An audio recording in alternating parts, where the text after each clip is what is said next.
Here has to simplify this really ugly expression here.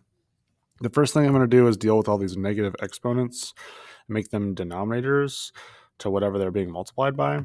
So what this is going to rewrite as is I have x squared over y cubed plus y over x squared all over 1 over y plus 1 over x squared. So I just took all the variables with negative exponents and put them into the denominators, their respective denominators. And now to get like these fractions out of this bigger fraction, I'm going to multiply by a giant 1. But it's really important that I multiply by the correct giant 1 to get rid of all these little denominators.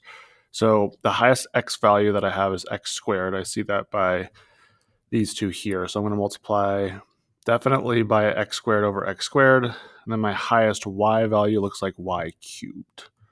So I'm going to multiply both the top and the bottom of the big fraction here by x squared y cubed. When I distribute that and I multiply it here, the y cubes cancel and leave me with x squared times x squared, which is x to the power of 4. When I distribute it to here, the x squared cancels and leave me with just y cubed times y, which is y to the power of 4. When I distribute the x squared over here, one of the y's cancel, and I get 1 times x squared y squared, so just x squared y squared. Plus, what do we got here? When I distribute here, the x squared cancels, and I get 1 times y cubed. Did I do that right? Looks good to me. So I got this here as my simplified answer here.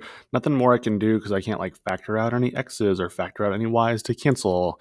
Since it's addition, I can't just start crossing things out there. So it's as simplified as it gets, and I'm all done with this problem.